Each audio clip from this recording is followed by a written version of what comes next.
My fiancée and her friend accused me. You're cheating. I can feel it.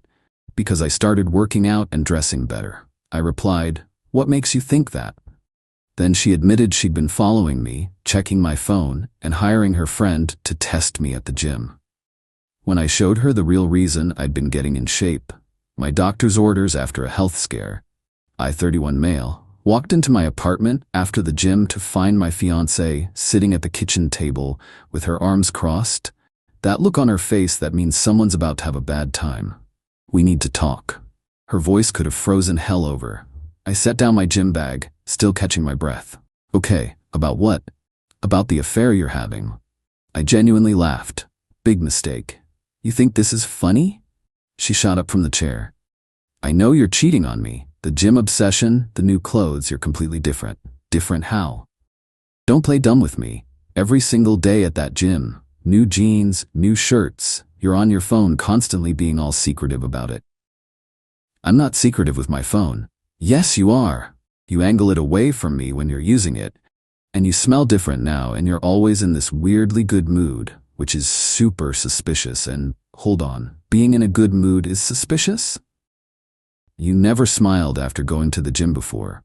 Now you come home practically glowing. So who is she? There's literally no one. I have no idea what you're. Liar.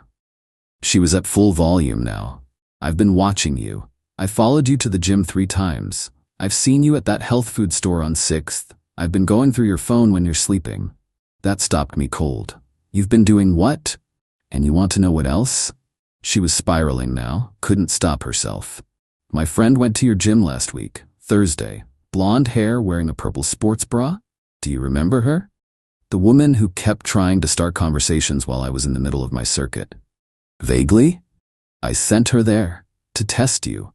And you know what happened? You completely ignored her when she tried to flirt with you. You barely even talked to her. That's suspicious. A hot girl tries to talk to an engaged guy at the gym and he just walks away? You're obviously trying to stay loyal to whoever you're actually cheating with. The mental gymnastics required for this logic were genuinely impressive. So let me get this straight. You hired your friend to hit on me. I didn't hire her. Sent her to try to seduce me. And when I didn't take the bait, that's somehow proof I'm cheating? It proves you're hiding someone. Normal guys would at least talk to her. You really want to know why I've been going to the gym every day? Finally. Yes, just admit it already. I pulled out my phone, opened my email, and found the one from my doctor. Set it on the table in front of her. Read it. All of it. She grabbed the phone, eyes scanning. I watched her face go from furious to confused to completely blank. My cholesterol was 2/67, I said quietly. Blood pressure 148/94. A1C at 6.3. My doctor sat me down 3 months ago and told me in very clear terms that if I don't make serious lifestyle changes immediately, I'm looking at heart disease before I'm 40. Possibly a heart attack. My dad dropped dead from a heart attack at 52 while mowing the lawn. I don't want to end up like that. Dead silence. The kind that feels heavy. Then, why didn't you tell me about this? Not I'm sorry. Not are you okay? Not I'm glad you're taking care of yourself. Just accusation, like I'd somehow wronged her by not dying. I did tell you. 3 months ago, right after that doctor's appointment, I came home and said I needed to start eating healthier and asked if you would help me. You said sure, and then ordered pizza for dinner that night, and the next night, and 3 more nights after that. Well, you should have been more clear about how serious it was. I said, and I quote, my cholesterol is dangerously high and I need to make major changes. How much clearer could I possibly have been? You didn't say it was life or death. What part of dangerously high sounds casual to you? Don't you dare turn this around on me. This is your fault for keeping secrets. I stood up and started walking toward the bedroom. Done with this conversation. Where do you think you're going? Packing a bag. I'm staying at my brother's for a while. Oh, that's perfect. Just run away. That's not suspicious behavior at all. I pulled my duffel out of the closet and started throwing clothes into it. She followed me, still going. You can't just leave. We need to talk about this. Talk about what exactly? About how you've been stalking me, going through my phone while I sleep, sending your friend to try to seduce me? All because I'm trying not to die young? I wasn't stalking you. I was being observant. There's a difference. You literally just admitted to following me multiple times. Only a few times, and I was right to be suspicious about the changes. I zipped the bag and headed for the door. I'm done. You're seriously leaving over one fight? This isn't one fight. You violated my privacy in every way a person can. You accused me of cheating for trying to stay alive. You set an actual trap to catch me doing something I wasn't doing. Yeah, I'm leaving. This is insane. I'm the victim here. I was just trying to protect our relationship. I stopped at the door. Protect it from what? From me living past 50? From whoever you're sneaking around with. There is no one. There has never been anyone. But clearly you'll never believe that, so we're done. If you walk out that door, we are over. Do you hear me? Crystal clear. Goodbye. Her face went completely white, like the reality just hit her. You don't actually mean that. I mean every single word. I left. She screamed after me about what a horrible, selfish person I was. How I was throwing away 5 years like they meant nothing. How I'd regret this for the rest of my life. How no other woman would ever put up with my issues. My brother opened his front door, took one look at my face, and just grabbed my bag without asking a single question. Guest room's all yours, man. Stay as long as you need. Update 1. The text messages started basically immediately. She went through every emotion possible in like 20 texts. I'm sorry, baby. Please come home. We can work through this. I love you. You're being completely ridiculous and overdramatic about this whole thing. Fine, then stay there. See if I care. I don't need you anyway. This went on for 3 days straight. Finally agreed to meet her for coffee. Neutral location, middle of the day. Let's try to talk like actual adults. She showed up with her friend. The gym test friend. Are you kidding me right now? I said when I saw them walking together. I need emotional support, my fiancé said, sitting down across from me. After how you've been acting lately, I wasn't about to meet you alone. The friend was already giving me death stares. This was going to go great. Look, I said, trying to stay calm and reasonable. We really need to have an honest conversation about what happened. The following me around, the going through my phone, the sending your friend to test me. I was not stalking you, my fiancé interrupted. God, stop being so dramatic about everything. I was simply paying attention to concerning changes in your behavior. You followed me to multiple locations without my knowledge or consent. Her friend leaned forward, inserting herself. You have to try to understand this from her perspective, though. You completely changed basically overnight. New wardrobe, new attitude, constantly at the gym, always smiling. Because my doctor told me to make lifestyle changes or risk dying young. Right, that's what you claim happened. I looked directly at my fiancé. Do you actually think I faked those blood test results? She wouldn't meet my eyes, just stared at her coffee cup. That was all the answer I needed. We're done here. I stood up. Sit down, my fiancé said sharply. We are not finished with this conversation.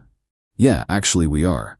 So you're just giving up? 5 years together and you're throwing it all away over one fight? This isn't one fight. You violated my trust and my privacy in multiple ways, and instead of apologizing, you're sitting here doubling down with your friend here to back you up. The friend stood up too.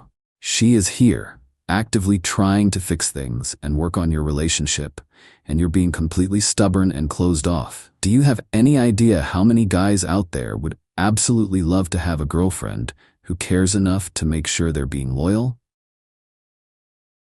Let me make sure I understand your logic here.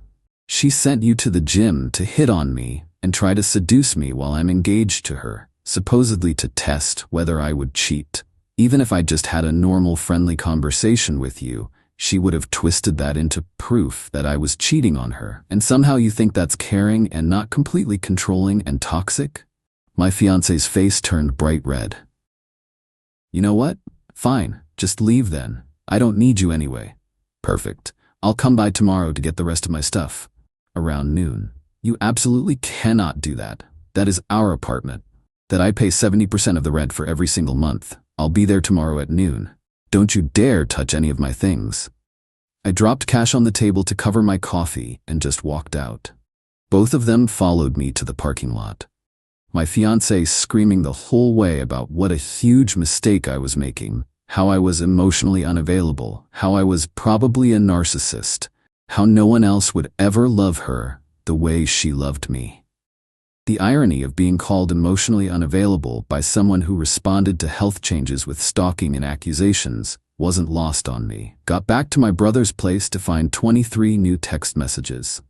The pattern was consistent. Every single apology came with a but attached. I'm sorry, but you should have communicated better with me. I'm sorry, but you have to admit it looks suspicious from my perspective. I'm sorry, but you're completely overreacting to this. Absolutely zero actual accountability for her actions. Update 2. Showed up at the apartment the next day at noon, exactly like I'd said. Put my key in the lock. Didn't work. She'd changed the locks. I just stood there for a second, processing the audacity, then pulled out my phone and called her. My key doesn't work. Oh, I know. She sounded way too cheerful about this. I had them changed last night. You can't legally do that. My name is on the lease. So is mine, and I called the landlord yesterday and explained that you'd been making threatening statements and I didn't feel safe with you having access to the apartment. He was super understanding about the whole situation. Only charged me $150 to come out and change the locks. The casual, effortless way she just lied, like it was nothing. Where are my belongings? Oh, don't worry. I took care of all that for you. Packed up every single thing of yours and put it all in a storage unit over on 5th Street. I even rented it under your name so you can access it whenever you want. And I was nice enough to pay for the first month myself. You're welcome, by the way. You went through my personal belongings and removed them from the apartment where I legally live? You said you were coming to get your stuff. I just made it easier and more convenient for you. God, you're being so ungrateful right now. That's illegal. You can't just remove someone's property from... Oh, please. Prove I did anything wrong. You abandoned the apartment for days. I'm a woman living alone now. I have every legal right to feel safe and change the locks. I was gone for less than a week. Well, it felt like abandonment to me. Anyway, I have to go now. The storage unit number is 247. Bye. Click. I called my cousin who does paralegal work and explained what was happening. Legally, she absolutely cannot keep you out of an apartment you're on the lease for, my cousin said. But if you force your way back in, she can spin that as breaking and entering or make some kind of domestic violence claim. For now, just get your stuff from the storage unit and document absolutely everything. I'll draft a letter to your landlord explaining your rights. Went to the storage unit. Everything I owned had just been thrown haphazardly into boxes with zero care or organization. Clothes mixed with kitchen stuff, mixed with electronics. Found my grandfather's watch collection, which he'd specifically left to me in his will, at the very bottom of a box underneath a bag of my dirty gym clothes. The leather cases that protected each watch were all scratched up and damaged. That felt intentional. I knew that was on purpose. While loading everything into my brother's truck, my phone buzzed with a text from her. Hope you're happy with yourself. You completely destroyed our relationship, and now you're literally stealing community property. I have witnesses who saw you taking things. This is theft. Didn't bother responding to that insanity. We weren't even married. There was no such thing as community property between us. 5 minutes later, my lawyer will be in touch with you very soon about all of this. She didn't have a lawyer. She could barely afford her half of rent. My cousin's letter to the landlord did its job. He called my fiancée and told her in no uncertain terms that she had to provide me with a working key immediately, or he would change the locks back himself and charge her for it. She finally gave me a key, and then sent me an itemized bill via email for $1,800 in supposed damages I'd caused to the apartment. Deep scratches on kitchen counter, $400. Those existed when we moved in a year ago. Large stain on bedroom carpet, $350. From when she knocked over a full glass of red wine 6 months ago. Missing shower curtain. That was mine, I bought it and took it. Missing bath towel set. Also mine. Broken kitchen chair, $150. Her sister broke that at Christmas dinner. Emotional and psychological damages to her sense of peace and safety in the home. The last one. Emotional damages. On an itemized bill, like it was a legitimate expense you could actually charge someone, I didn't respond to her ridiculous list. Just called the landlord directly.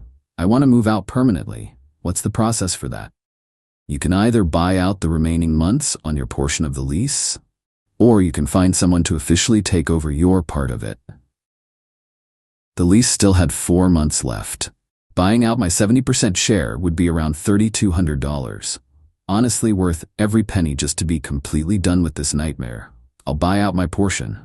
Okay, but both parties on the lease need to sign off on the buyout terms and agreement. He sent over the paperwork. I signed it immediately and sent it to my fiancée. She refused to sign it. Her text: "If you want out of this lease so badly, then you can pay for my half too while you're at it." That would be close to $5,000 total. To get out of an apartment I wasn't even living in while she was. My reply: "Sign the buyout paperwork, or we both stay on the lease for the next 4 months and both risk our credit scores if rent doesn't get paid." She called instantly, absolutely livid. "You are really going to do this? You're actually going to destroy both of our credit scores? You're the one refusing to sign reasonable buyout terms that would let us both move on. I need you to keep paying your share until I can find a roommate to replace you. That's not my problem anymore. You are such a piece of..." I hung up. Her mother called me the next morning. I almost didn't answer but decided to get it over with. "You need to fix this situation with my daughter immediately." No, hello, no, how are you? Just demands. There's nothing to fix. She cannot afford that apartment rent all by herself. She is struggling. Then she should find a cheaper place to live. Don't you dare be cruel about this. You are the one who left her. I left because your daughter stalked me, violated my privacy repeatedly, and accused me of cheating for trying to follow my doctor's orders and stay healthy.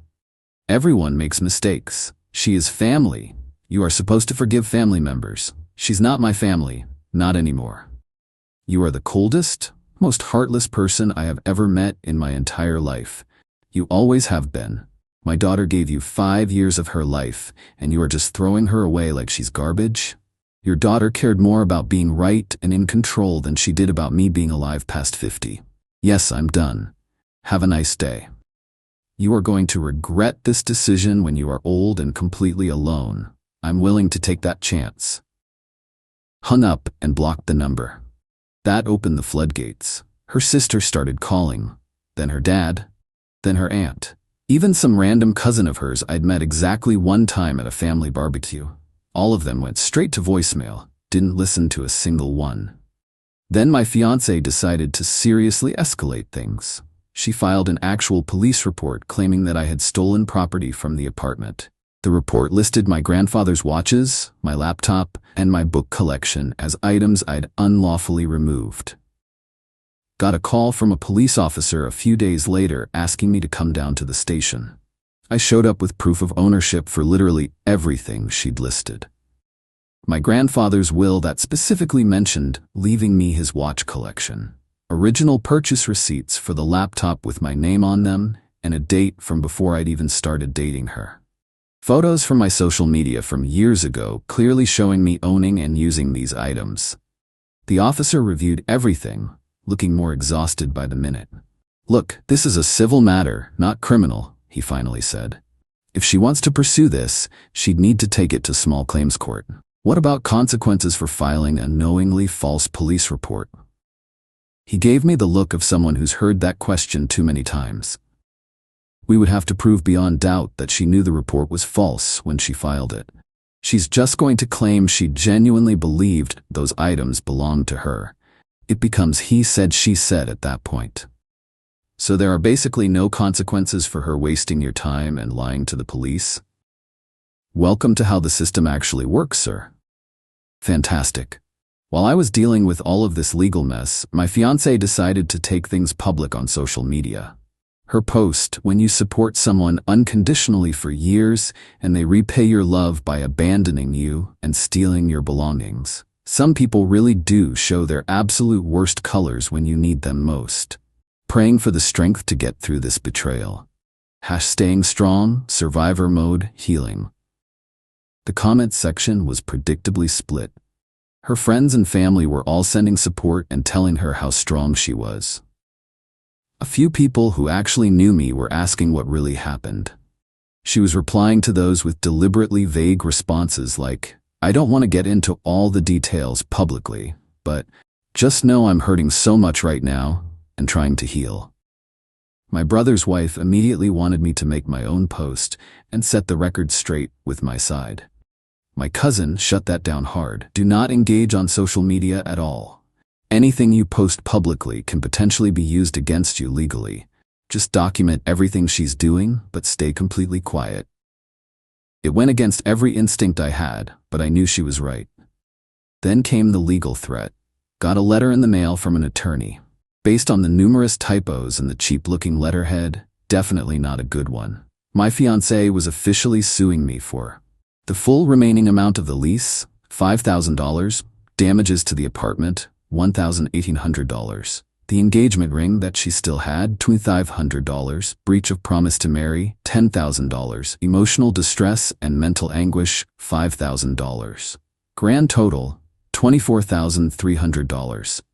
My cousin read through the whole thing and actually started laughing out loud. Okay, so first of all, breach of promise to marry hasn't been legally valid in this state since 1988.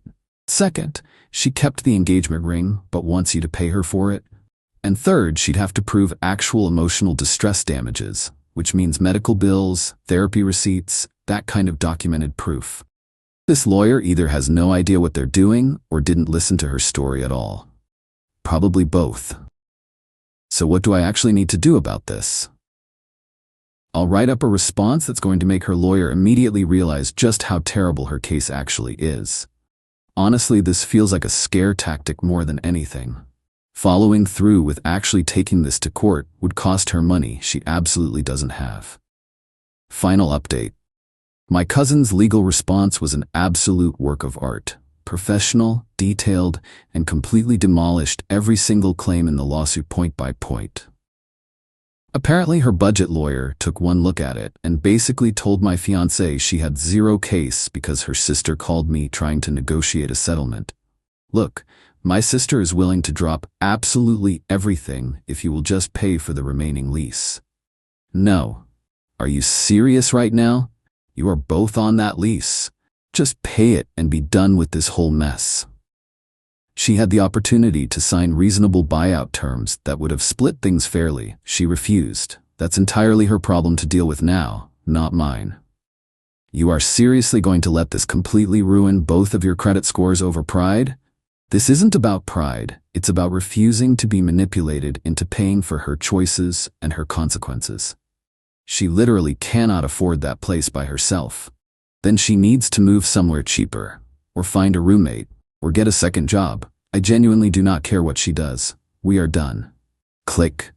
The calls from her family members kept flooding in. More voicemails, more guilt trips, more attempts at manipulation. I ignored absolutely everything. And then my fiancé apparently just gave up and broke the lease entirely. Just moved out. The landlord called me sounding frustrated. "Your ex-fiancé has vacated the premises, left the keys on the kitchen counter, and the place is honestly kind of trashed. You're both still liable for the early termination penalty." How much are we talking? Penalty for breaking the lease early is 2 months' worth of rent, plus additional cleaning fees for the condition she left it in. Looking at around $3,600 total split between both of you. I paid my half immediately, just to be completely done with it. $1,800 to finally close this chapter. Then I got an envelope in my mailbox. No return address, just my name handwritten on the front. Inside was my engagement ring. In a plastic sandwich baggie, like leftover food. My brother's wife saw it, and her jaw literally dropped. Are you kidding me right now? She kept that ring for over a month, probably wore it around, and now she sends it back to you like this? In a plastic bag? The level of petty was honestly almost impressive. I sold the ring to a jeweler the next day. Got about 60% of what I'd originally paid for it, which sucks, but I knew that was coming. Used the money to cover my portion of the lease penalty and still had a decent amount left over. But somehow the entitlement express still wasn't done pulling into the station. The gym friend, the one who'd been sent to test me, sent me a message request on social media. "Hey, I know things ended really badly between you two, but she is genuinely struggling right now. She lost the apartment, she's behind on her car payment, her whole family is mad at her. Maybe you could help her out financially? Just for old time's sake? I know she's really sorry about everything that happened." I screenshot the message and sent it to my cousin. "Classic guilt trip manipulation tactic," she said immediately. "Do not respond to this at all." Blocked the friend. But my fiancée apparently wasn't done trying yet. She created a whole new social media account that I hadn't blocked yet and sent me a direct message. "I know you probably hate me right now. I know I completely messed everything up. But I am about to lose my car, and I literally have nobody else I can ask for help. I need $2,000 to catch up on payments. Please. I promise I will pay you back as soon as I can." Let me get this straight.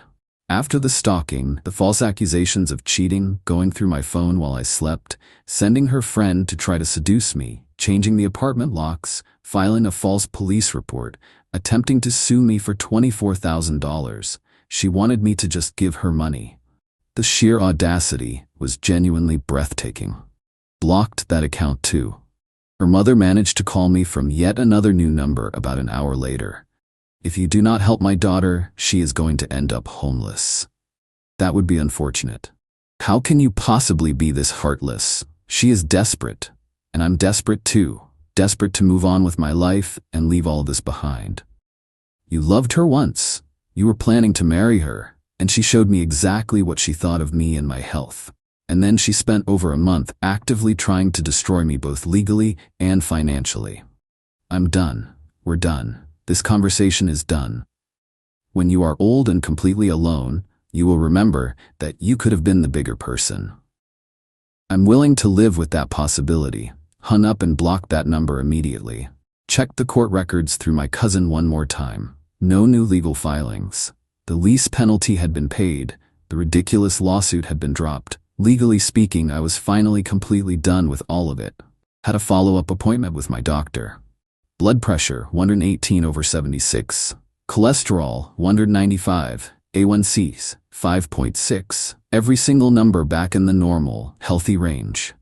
"Whatever you've been doing for the past few months, just keep doing exactly that," my doctor said. "You've probably added somewhere between 10 to 15 years to your overall life expectancy with these changes."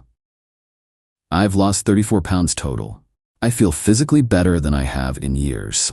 Started seeing a therapist once a week to process everything that happened. She pointed out something during our third session that I honestly hadn't fully considered.